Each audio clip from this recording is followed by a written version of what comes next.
Hey, you know what? That's a great way to start a podcast right there, son. The thing that we're doing is not the main thing. Mine doesn't transfer to in your wallet to pay rent. Oh my gosh, stop telling me what to do. Wait a minute.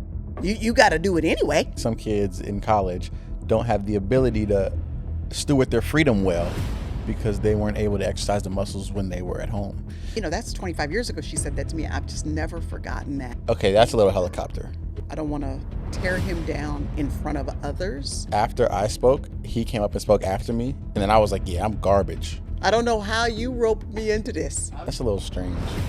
That's strange. There's a lot of people your age and my age who would prefer to put themselves in an environment where they can feel like they're the best, but they don't know they're stunning their own growth. The name of this particular podcast is Fledged. Fledged, the homie podcast.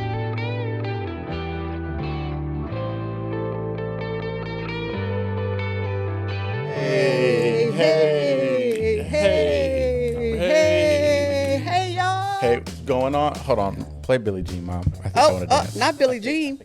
Okay. What? Ooh. Play it. Hey. Come on, moonwalk. Come on. Hey, you know what? That's a great way to start a podcast right there. That's all I got. Son. That's all I got. Were my moves good? They were great. They were great. They were great. Okay. Hello, son. Well, what do we have here? What do we What are we doing? What is going on? I don't know. I don't know how you roped me into this. I don't even know how we're in the same city. Well, yeah, because for those of you that may not be aware, Mm-hmm. this is first of all, my name is Priscilla Shirer. Yep. Yeah, we introduced. My name is J.C. Shirer Jr. That's Junior. right. He is my second of 3 sons. I have 3 boys, and this is my 20-year-old, so he is now a university. Yeah. Mm-hmm. So he's not with me all the time. There are short moments where we're together in the same spot in pajamas, onesies In today. onesies. I mean, I know everybody saw the outfit. Like onesies are miracles. Incredible.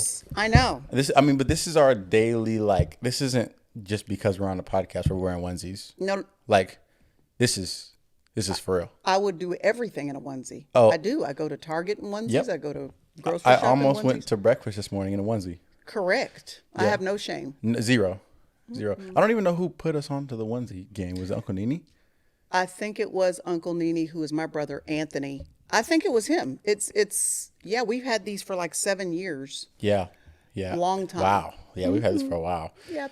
Okay, well, let's get a little introduction to the podcast. Go ahead, son. So, the name of this podcast is Fledged, and we'll get into why we named that in a second. But I want to start off kind of like how we came up with the idea to even start a podcast. It was very nonchalant and like no one really thought about it. I remember we were sitting at the table outside and in our dining room, and It's very funny that he's saying we, because actually this is my son's idea. Well, but I got the idea because something you said. Okay. And you said, we should do something together.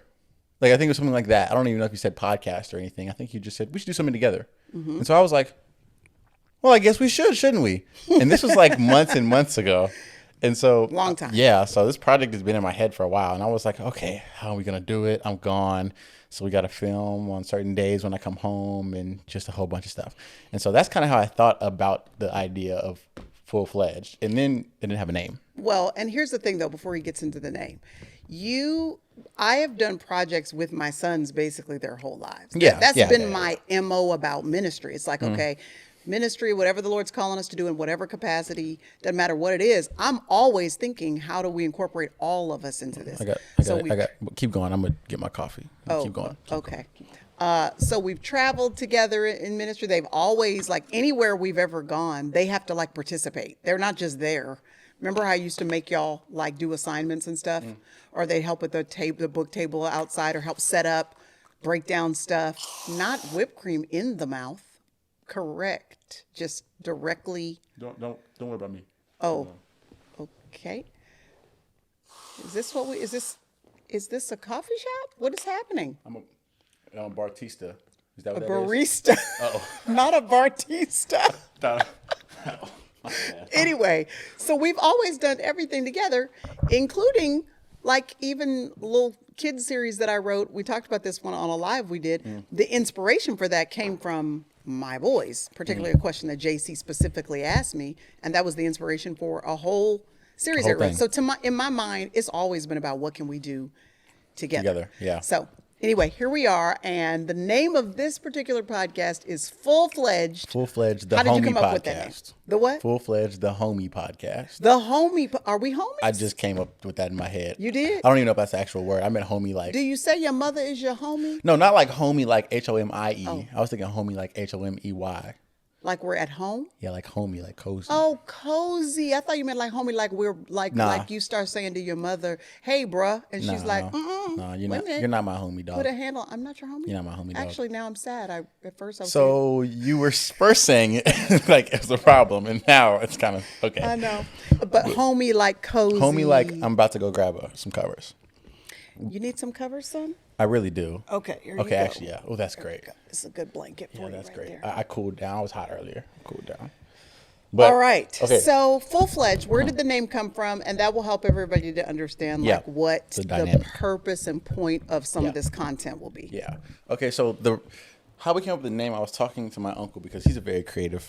He is. Very creative mind, very creative human being, and so we were talking. In fledging is the process in which a mother bird kicks the baby bird out the nest. Even though I'm not a baby, but the mother bird kicks the baby bird out the nest, and so the baby bird is flying on its own now.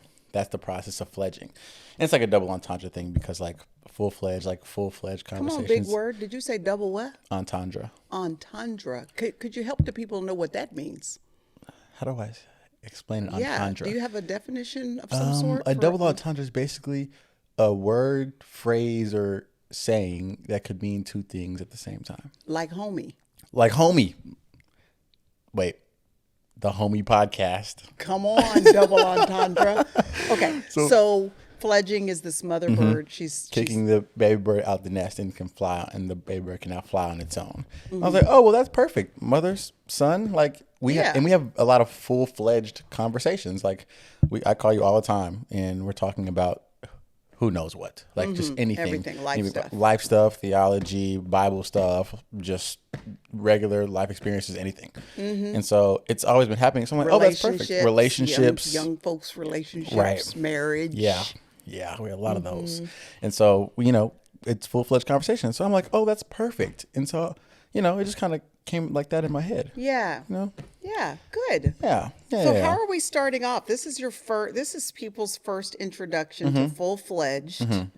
Who's like your audience? Are you thinking this is for the mother birds, the father birds that are kicking the kids out the nest, or helping them to fly, rather, I should say, Yep. or is this for the baby birds? See, I'm thinking that the dynamic is so unique that I think it could be for both. Okay. Like I don't want to say that this is for my Gen Z millennial people because then the old people, I'm so sorry. not old, I mean not like really old, but Did you say you did it right at first. You said older, and then you took off the ER. You heard it, didn't you? Yeah, You heard yourself do it. because you Careful.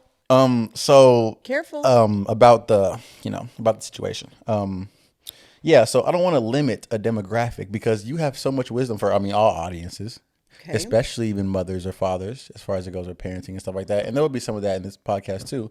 But then I feel like I bring a dynamic from a younger perspective of generation. And I think the collab of those two things was what makes the podcast unique and special. So I don't really know how to answer that specifically. But I Got think it. it could be for a lot of people. Understood. You know what I mean? Understood. So yeah, but we're going to talk about so much on here, like theology, life stuff, relationships, circumstances and trials. Interests and passions, like as you've discovered what your interests are, what you're passionate about. Interests, passions, And what's been ambitions. interesting about JC too is in exploring life, part of the value and exploration of passions and interests is that you're also ruling out what you don't like. Yeah. Yeah. Like for example, in setting up, you love the idea of content. But even in setting this up, he set up these 3 cameras that are set up, whatever lights, microphones. Sure did. I helped to make it look cozy. But really, outside of putting these pillows right here, You was doing all this tech, you make sure the mics were balanced, Yeah, all that stuff. And in doing all of that, it's like you've ruled out that production is not your passion. Not at all. And there are people that are so passionate about the setup, And- the detail of the lighting and stuff like I'm that. in a whole different light of these people are beasts. Like, I'm setting this stuff up and I'm connecting the interface to the computer, and I'm just like, dude, people who do this are monsters. They are incredibly patient. They are some of the most disciplined workers that I've ever seen whenever it I'm takes so filming much anything. time, And the people on the patience. other side of the camera, Oh, so it makes you appreciate that, Oh, because yeah. like right now, just so you all know, there is nobody on the other side of the cameras. It literally, he set Just all this us. up, push go on everything, and then sat down, and we're hoping it's filming. So it's just us. He did it all by himself in a little corner of our house. So then it helps you to rule out the things you're passionate about, and there's value in that. Yeah. Like trying everything and going, I'm not as Yeah. passionate about this as I am. like I about wanted to do it at first. I wanted to like see if I liked it or see like how it works and learn the stuff, because I mean, even learning the nuances of it helps you on the other side of the actual recording Totally. part. Because you can appreciate what the other person is doing, and you're like, how can I help? What can I do on my side of it that helps support and gives them a win? Yeah. Yeah. This is, I'm, totally off topic. I mean, Even though that's we don't have a topic. We don't so have a we're topic. just We don't talking. care. So when I was filming something, I remember being amazed by the people whose whole job was continuity. That's their whole job. They're sitting there to see when JC picked up the mug, which hand he picked it up in, what fingers were in between the holes when he picked it up. Really? Because, if you're doing like a film, the reality is you have to film it 10 times. It doesn't matter how great you did each time. They have to get different angles of it. So this continuity person is writing down what word you said when you picked it up, and making sure when everything is reset, it's set exactly like it was, so that when the editor edits the 10 clips together, it's continuous. So the point is, Wow. I started to appreciate the detail of that person's job. That sounds and it like made me think, you know what, how can I help them? Yeah. How can I help them by making sure when I put my coffee mug back, I just get it set. Yeah. Like that's their job, but now Yeah. I can participate because I appreciate the fact that's a tough That's a tough job. I think like whenever it comes to learning the other side of whatever you're doing and like assuming an appreciation value for the other side, it like there's a Gratitude. Gratitude is the word I'm looking for. There's a gratitude for the things that you're able to do and the gifts that you have, and there's a gratitude for the other person. Like when that gratefulness is risen inside you, it's like there's a freedom that like is involved with gratefulness. And so, I mean, we preach about it all the time in like our locker room in basketball at Liberty. Like our whole theme for the last like year and two is like gratitude. Like after every game, Coach McKay comes in there and asks everybody, what are you grateful for? Win, loss, draw, whatever. He's like, what are you grateful for? And the whole room, like people will shout out, like, I'm grateful for this person. I'm grateful for this thing that happened. My family came. Like, and ending off something that you do, regardless of the outcome or the result, with an expression of gratitude helps all of us live in freedom and start to realize that the outcome is not the main thing. Like the thing that we're doing is not the main thing. Yeah. Like the audio that someone else does is not the main thing. Like the thing that we do is not the main thing. The main thing is the relational connection and the servanthood. That's where the behind value it. is. That's where the value is. And the reality is, this concept right here can be brought around to the parent-son dynamic or parent-daughter dynamic, because the reality is, to the extent that a child, which you can't really fully do till you're grown yourself. But when I started putting myself in my mother's position, it made me so grateful for my mom. Ooh, Like that's good. because you think when you're the young person, you think that what your parent is doing for you is natural to them because they're doing it so consistently. You think, oh, they love it. Oh, they want to be doing it all the time. Oh, this is natural to them. What else would they be doing with their time anyway? Whether it's from making sure there's meals on the table, making sure there's food in the refrigerator, making sure the lights stay on, making sure we have family time together and movie night. But when you start thinking, oh, wait a minute, no, they're prioritizing that. They're disciplining themselves to make sure our family has whatever dynamic your family has. Yeah. When the kid comes to a point of maturity where they start doing what you just described, seeing what their parent is doing, Not always because it's easy, but because they're choosing it. Then it makes you grateful for your parent. Yeah. Same thing with on the kid side, that the parent can go, you know what, I remember actually it was hard being a teenager. I remember because he and I, of my 3 sons, I think I'm wired the most like JC. Like we're just naturally more similar in personality. And we're both adventurous, Very. kind of risk takers. Who We're not cares? we're not very organized. We just kind of do the next thing, whatever it's there, let's go. And so I remember being autonomous, free-spirited, and largely independent and capable when I was young. So when you're a teenager and you're wired like that, but you still live at your parents' house who are still telling you what you can it's and like, can't do. And oh when my you gosh, stop telling me what to do. That's what I felt like. So I would put myself in your shoes sometimes. I don't know if you remember this, but when you were growing up, I'd be like, listen, I know this is hard. You got to do it anyway. Like you still have to respect your parents. You still got to, you live here. So you have to participate in family dynamics.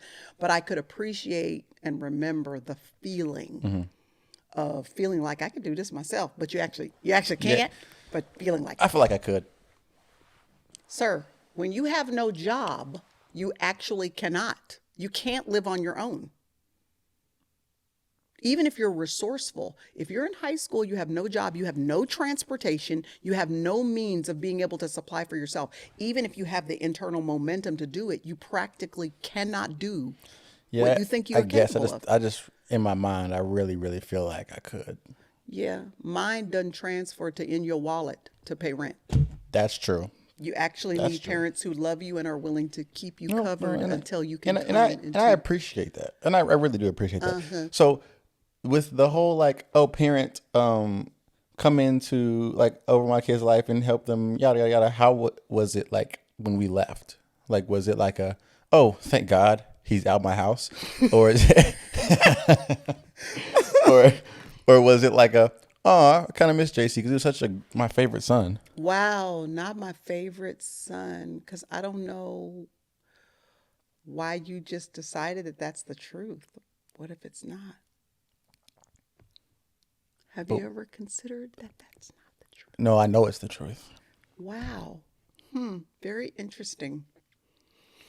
I won't debunk that right here on the podcast because I don't want to tear him down in front of others. I'm Dad's favorite too. I got his name and everything. Gosh. Wow. I hope the other two think exactly that. If they all they three probably think do. that they're our favorites, They probably do. That's how it goes. So 3 sons, Jackson's 22. He, left home first, and then JC graduated. He was gone. And then we have a 3rd son. He's still in high school, so I still have him here. And to answer your question, no, it was not like I'm glad they're gone. It felt like I'm happy for them. Oh, because that makes sense. There's part of, and again, I'm speaking from the dynamic of raising boys. I haven't raised girls. I have lots of nieces, but I've raised boys. So I assume this might be a little different when it's a girl. But when you're sending sons out, it occurred to me there is a dynamic of manhood that probably won't fully develop until y'all are on your own. And you literally have to troubleshoot your life.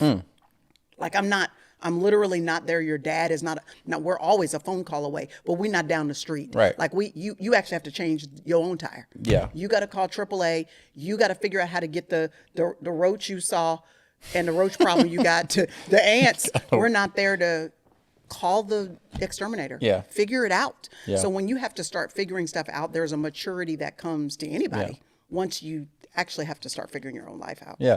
And we talked about this on a live the other day, actually. The idea of anti-fragility. I don't think that's actually how you say it. Anti-fragile, basically. But the idea of anti-fragile is basically like that in order to actually get stronger, you have to exercise the muscle and stress it in the first place.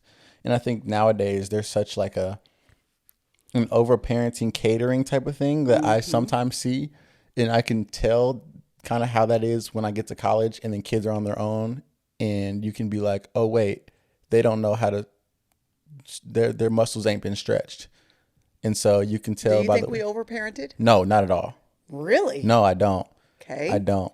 And very interesting. I don't. Like, I think, like, y'all let us Fail. Yeah. Yeah. Like it failed in life. And y'all were always there, but like you never were just so helicopter. Oh, I'm taking your phone every day and looking at all of this. Like you did take our phones, but not Correct. every day looking at all this. I don't have to come up to your school to see what you're doing or something happened. Like you can't go out with your friends past 10 o'clock because nothing good happens by 10 o'clock when all we were doing is trying to go to Waffle House. Like, and so there was no ability. Sometimes like it seems like some kids in college don't have the ability to steward their freedom well because they weren't able to exercise the muscles when they were at home. And so, but anyways, I don't So remember my point saying either that, we but didn't helicopter parent like you think, or we hit it so well that you just don't know that we were doing it. that's probably the best way to do it, actually, when I think about it. Yeah, Wow. because the three examples you Wait a just second. mentioned, we totally did all that. So I did look at your phone, not every night because it could drive you insane, like trying to keep up with all y'all stuff. But we did, how you had to plug your phone up downstairs. Yeah, we did that for That a is while. because not only because I wanted to make sure that's not what everybody was doing in their own, I don't want devices in everybody's rooms because then you never come together if everybody's got devices in their own rooms all the time. So, but the other reason was so that at any point we had the freedom to look through and see exactly what was going on. We did that quite more than you know. Oh, no, I know. Also, when you know. started going to school, because we homeschooled them for a while. So when you started going to school, I don't even know if you remember this, but there would be times when y'all would have the study hall. You didn't call it study hall. Excuse the And doorbell. someone's at 'cause we're home. just at home. And dogs are barking now. But there was the porch where y'all would go to study hall, basically. What was it called? On the days when it was just like you could do your classwork. I don't know. I don't remember either. The point is, I don't even know if you remember that. I would come in there and sit at other tables At while you Grace were Prep? working. Absolutely. Okay, that's a little helicopter. It is helicopter. That's why when But you why say would you you don't do that? Well, there were several reasons. That you One of came to them- my school to watch me do homework with all the other kids who's nobody else's parents there. Well, it was at the beginning. It was because it was a new environment. Number two, I didn't know what was going on up there. If the kids, because there was no attention. Y'all were just there, so I didn't know were you actually doing it.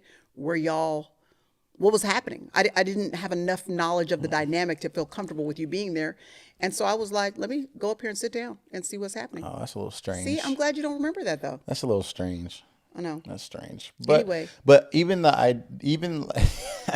even like I didn't know that you did it most of the time, so I was still stretching my muscles over here. Correct. While you were still doing your thing over here. So like you Yeah. can do both. But it helped me with independency in college. Like I was able to not just not know anything of life and Yeah. act like I didn't know. And I anything. appreciate that. You've always been a very resourceful person though. Hmm. You've always wanted to put yourself in positions where you were challenged. Actually, that is I've told you, do you know what I'm going to say? What I've told you so much about being the underdog? Yeah, I know what you're gonna say. What? I don't know the vernacular you're gonna use, but it's something along those lines. That is your Superpower. superpower. Yeah. That is your superpower. That whenever this one right here is in a challenging situation, you rise up to whatever the occasion is. So whether it's basketball, he's a basketball player at university now. So whether it's basketball, whether it's trying to figure out podcasting, whatever it is, you will put yourself in a position where you know you're not the best. And it doesn't intimidate you or make you feel small. But whatever the top level is of the dynamic that you're around, you're going to rise to that. It makes you stretch. It makes you want more. It makes you want to work harder. It makes you want to kick in. The same is true if you're around people or circumstances that are lower level. You'll kind of relax into whatever the dynamic is. But Yeah, you'll that's be actually true. You'll be inspired if you're around challenge. Yeah, that's So- a good point actually. I have all, and that's one of the ways we're similar too, is that I've always loved when I'm around people that have been doing a thing longer than me. And Yes. they're better at it Yes. than me. Oh, I and love that. I mean, I love watching them, whether it's speaking, teaching, writing, it doesn't matter. I love the fact that I'm the person here that doesn't know, because then that means I get to stretch and learn. Yeah, I mean, I have so many like great mentors in different areas of life. Like You do. Mr. Eric Thomas He's E.T. E.T. E.T. Man, I love E.T. Y'all need to look up Eric E.T. the hip hop preacher. E.T. the hip hop preacher. E.T. the hip hop preacher is his Instagram handle. We've formed like a pretty great relationship. Like we call often and we just talk about stuff. But he's such a great speaker. Like I remember I flew to Michigan to speak at one of his events at Michigan State. And we went to Sexton High School, which is in Lansing first before Michigan State. And I was speaking there, whatever. Actually, I have a funny story, crazy story. I'll say that in a second. But what I was going to say was that after I spoke, he came up and spoke after me. And then I was like, yeah, I'm garbage. Like, I was like, I'm terrible at speaking. Like, it was crazy how, like, I went up and spoke and like, okay, cool. You were fine. Yeah, sure, great. And then E.T. comes and I could tell like he walked in late, like just because he wanted me to do my own thing, which is part of the story later. But he walked in and just came up there and was like, all right, what y'all learn? And then a kid said something and he had a whole experience and story for every single thing a kid said, like a whole illustration for everything a kid said. Just off the top of his head, impromptu. And went and did a whole like message, like a whole thing. And just every time a kid said something, I was just like, wow, like that's crazy. I immediately went home and was like thinking about like things that happened in my life or illustrations, just in case like at Michigan State, someone asked me a question, I could use an experience, an illustration to help understand what I was saying and picture it. And like, what that tells you is that it's in him. Oh, it's in him. Exactly. It's not a practice rehearsed job. No.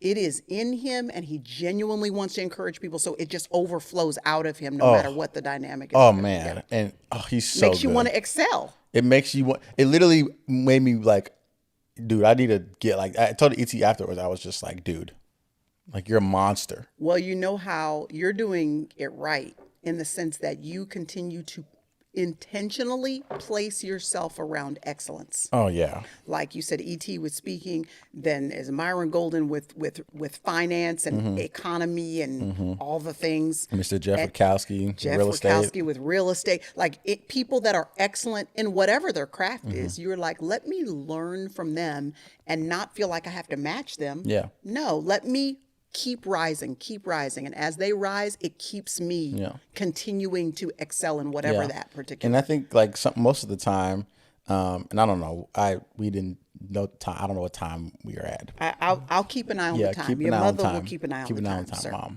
We don't want to go too overboard. Yes. But what was I going to say? Oh yes, I think a lot of people my age are scared to place themselves around what's considered excellence. That was going to be my next question. Why? I can tell you why. Okay. Because there's something that we just have as millennials, or not millennials, I'm sorry, Gen Z, that's like, we want to always feel the best and we don't want to feel like we don't want to feel like we're the worst.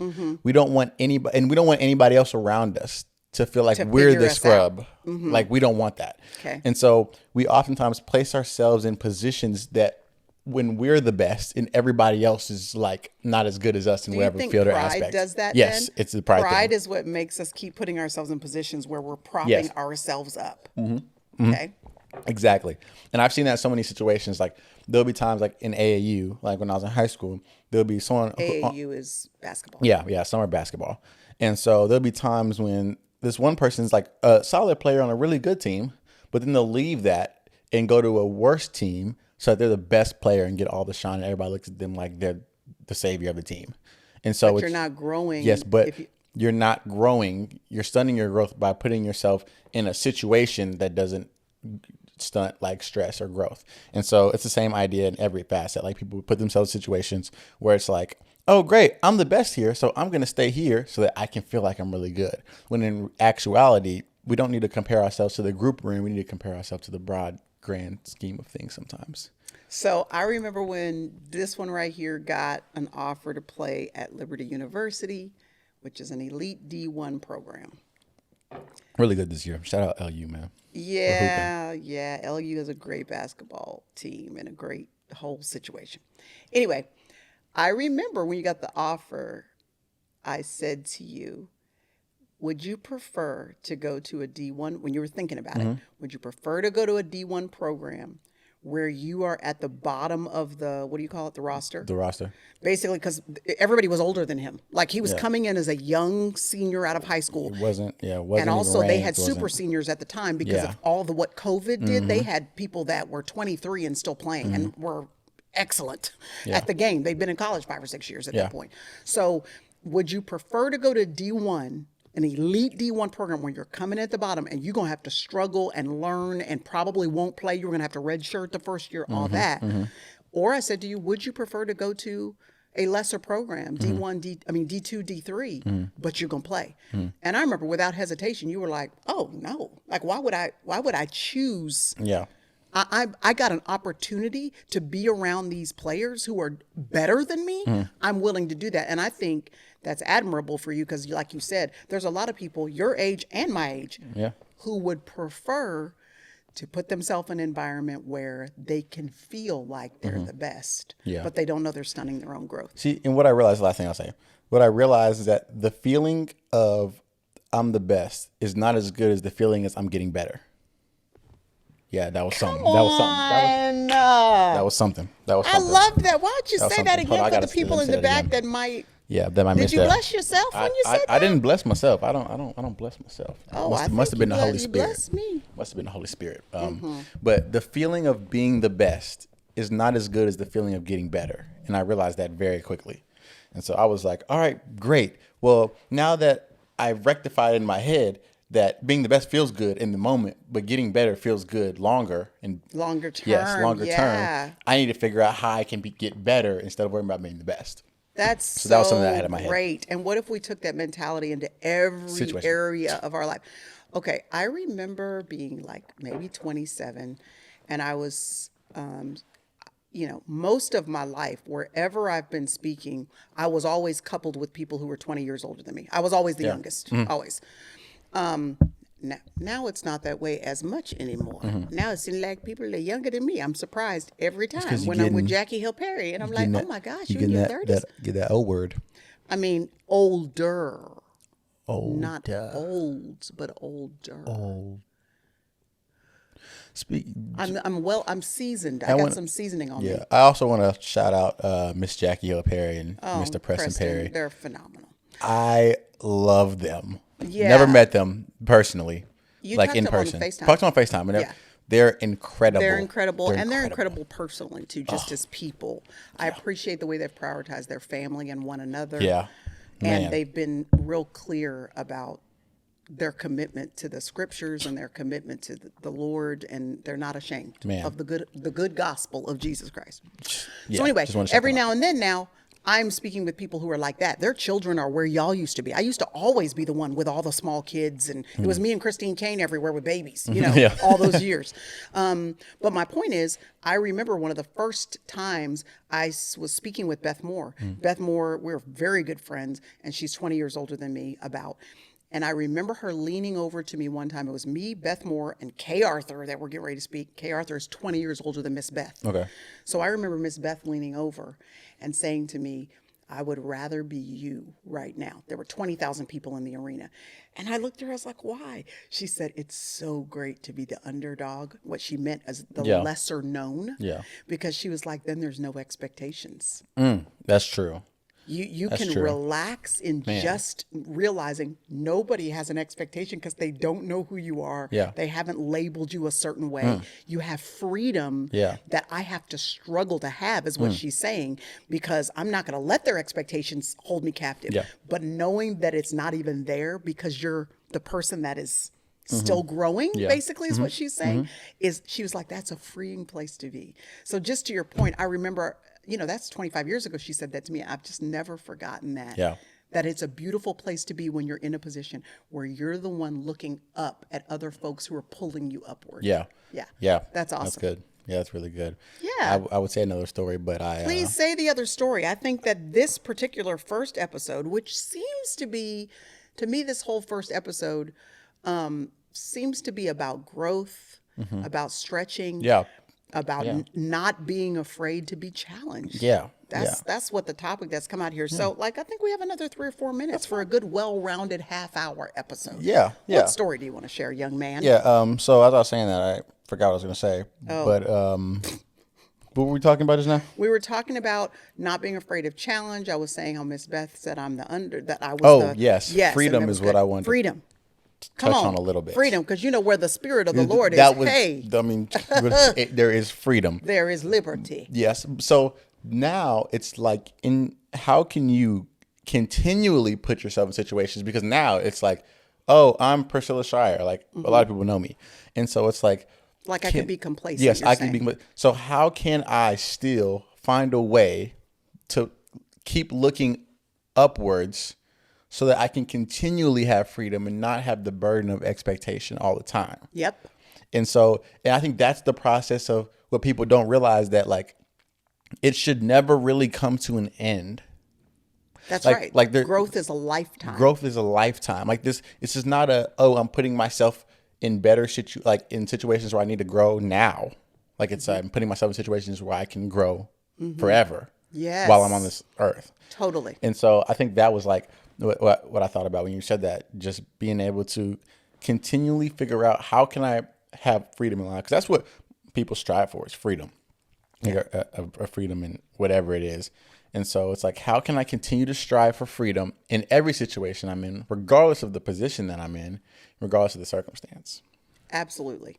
And part of the way we do that in my, brief level of whatever knowledge I might have from being a little older than you, is that you don't let yourself be afraid to say yes to opportunities that feel uncomfortable. Like, don't let the discomfort talk you out of doing a thing. In fact, if I feel fear or intimidation or insecurity and I realize that's the only reason I'm not going to say yes to this, if I've realized those are the opportunity, that's the reason, the root reason of my saying no, then I immediately remember, for the Lord has not given us a spirit of fear, but a power, love, and a sound mind. So if there's a spirit of fear attached to this, and I know it didn't come from the Lord, then who's it from? Right. And why is he trying to keep me Right. from doing this thing? What blessing or growth is in it that he's trying to keep me from experiencing? Right. And I'm going to say something about fear real quick. Like, we have an acronym that we talk about fear. It's false evidence appearing real. False evidence that appears real. Because it feels real in the moment. Yeah, it feels real in the moment, but most of the fears that you have haven't even happened yet. Yeah. And so it's like, wow. And I spoke about this to an AU team in Lynchburg, that like, I can't remember the percentage, but like most of the fears that people have are irrational and hold them back from them becoming all they're supposed to be. And so it's from a success standpoint in any area of life. But like once you start to realize that and trust the Bible, when it says like, the Lord has not given us a spirit of fear. And then you start to realize that it's actually hasn't even happened yet. And it's false. And God also promises protection to his children. And so the fear that you have shouldn't be enough power over you to hold you from what you're doing, because you have protection from the Lord. Come on, speak, Reverend. I'm not a reverend. That's Pastor Tony Evans. That's Pastor Jonathan Evans. I don't know. I think that No. that pastor mantle might be on your life. That is, I don't want to say rebuke. That's a heavy word. I just want y'all to remember But, his reaction to this at 20 years old, his reaction to me saying that, so that in a few years, we're going to revisit this. When the Lord begins to soften his heart and lift the veil from his eyes, and he comes to realize, my mom was probably right. Like, I mean, would you consider yourself a pastor? No, I'm not a pastor. A pastor is a position at a church, Yeah, a local no, church. no, I'm not a pastor. no. I'm in ministry, but I'm not a pastor. No. You never know, though. No. Uncle John said the same thing, No. You never say no, though, because you always have to say, Lord, my life is yours. What do you want for my life? I know. Oh, gosh. And then you never know how the Lord will shift and shape your desires to match up with his will when you're holding them loosely. Well, the desires are going to have to shift mightily, because it ain't. He can do it. The Lord, He is able. He hears my cry of not wanting to be on the pulpit. He does hear it, but sometimes his greatest answers to us are, oh, precious, here, let me rub your shoulder, and then still do what I... See, the thing is, I want to, like, be like, "Oh yeah, Lord, I want to be a pastor." So that he's like, "Oh." You can't fool him. All right. All right. I think we are going to close this first episode. I think that gives people a good, they might have Yeah. some frame of reference for me, maybe, but this might be a lot of folks' first introduction to you. Maybe. Possibly. Yeah, Possibly. and so it's really cool that Yeah, I yeah, get to yeah. kind of introduce my son to you on this first of hopefully many episodes. Hopefully many. Of Full-Fledged, the podcast. Full-fledged the homie podcast. The Homie Podcast, because we're cozy with blankets and onesies.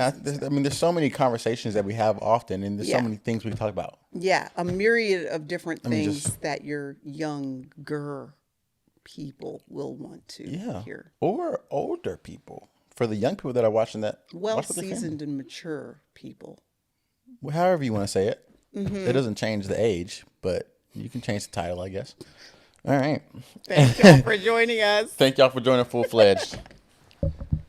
All right. Imagine just all the cameras off. Just every single one of them. Not recording. Oh, right now before they go check, and they're all, everything, battery's dead. All that.